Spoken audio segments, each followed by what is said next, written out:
بسم الله الرحمن الرحيم الحمد لله رب العالمين وبه نستعين على أمور الدين والدنيا صلى الله على سيدنا محمد وعلى آله وصحبه وسلم أجمعين أما بعد السلام عليكم ورحمة الله وبركاته magacayga waa Antar Sayid Xuseen waxaan barkaa xarunta Baafa ee magaalada Muqdisho waxaan soo wadnay barnaamijkeeni ahay Tableau waana barnaamij loogu talagalay data analysis-ka in lagu sameeyo cashirka hore file ayaan soo qaaday barnaamijka markaan soo kiciyay oo text file ahay asaga ayaan habeeninay بعدما أنا سيف قرينين هذا نحن قصبنا هاي markii aan cashirkan labaad sameynaa inaan barnaamijka hadana dib u soo kiciyo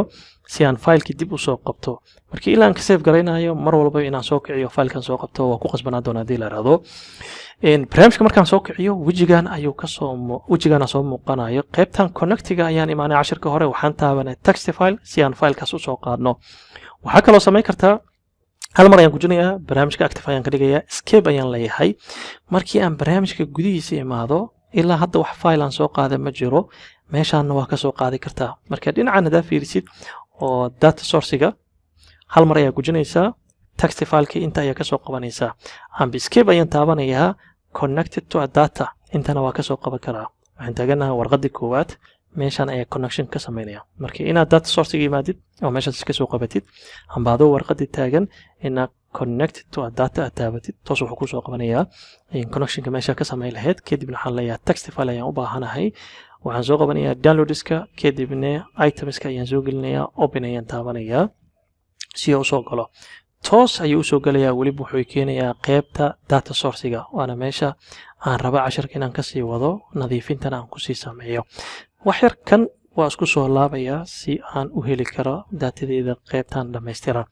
cashirkan maanta waxaan ku baranaynaa qaabkii aan u sameeyay sortiga wuxuu noqonayaa inaan amba column ahaan u sameeyno amba table ahaan inaan u sameeyno column ahaan hadaa u sameynaysid columnka u baahantaa inaad sort gareysaa imaanaysaa muuskaaga markaa u dhaweysid geeskan midig hoose waxaa soo muuqanaya calaamadda sortiga hal mar ayaan gujinayaa waxaa isticmaalaysaa A to Z oo ah taariikhda yar ayuu ka bilaabayaa taariikhda waaweyn oo hoos geenaya marka la diyan taabto Z2 ayuu noqonayaa taariikhda dambaysa ayuu kor keenayaa taariikhdii horeysa ayuu hoos geenayaa marka A to Z ga taariikhda saasoo noqonaya A to Z marka taabatid taariikhdii horeysay maalimaha horeeyo maalimaha dambeeya hoos ayuu geenayaa xagga productiga markaa imaadid asagana sidaas la mid ah A to Z hadan taabto xarfaha A to Z uu fiirinayaa bacdama qoraal meeshan ku yaalo Z2 hadan taabtana xarfaha ZWX waxa soo kor soo geenayaa xagga nambarada amba units markaa fiirisid A to Z hadaa taabatid nambarada yaryar ayuu kor keenayaa Z2 markii aan taabtana nambarada waaweyn ayuu kor keenayaa kuwa yaryarna hoos ayuu geenayaa baraaskana nambarkan ayuu hoos imaanaya A to Z hadaa taabto lacagaha yaryar kor lacagaha waaweyn hoos haddii aan wareejiyo Z2 ayaan ka dhigana lacagaha waaweyn kor kuwa yaryar hoos ayuu geenayaa reebka bacdama text uu yahay A to Z markaan isticmaalno magacyada xarfaas ay u kala horeeyaan ayuu soo kor hormarsinaya Z2 WXY ayuu kor keenayaa wixii A iyo B na hoos ayuu geenayaa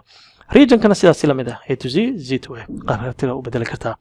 haddii aan u baahanahay table ahaan inaan u kala wareejiyo dabcan oo aan kala hormarsiiyo waxaan imaanaynaa qaybtan settingka hal mar ayaan gujinayaa inta ka dambeeyo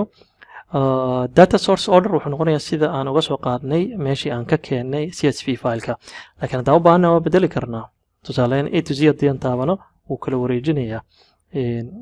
wuxuu fiirinayaa sida ay u kala mudan yihiin amba ay u kala horeeyaan oo soo fiirinaa alphabetical order Z2 haddii aan bedelo automatically hore ka kala wareejinaya bar table haddii aan dhaho wuxuu sameynayaa in uu u kala hormarsiiyo table ahaan dabcan anaga hadda hal table meeshaan ku haynaa table kale aan ku hayna ma jiro marka labadana waxaa u malaysaa in by field amba by column inay isbedelka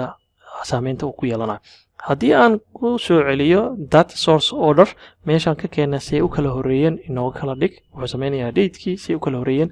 oo waliba meeshaan ka soo qaadna qaabkii ay u kala horeeyeen ayuu noogu diyaarinayaa marka kaas ayaa wuxuu noqonayaa sortiga markaa ku sameynaysid waxaa ku sameyn kartaa by column amba by field waa ku sameyn kartaa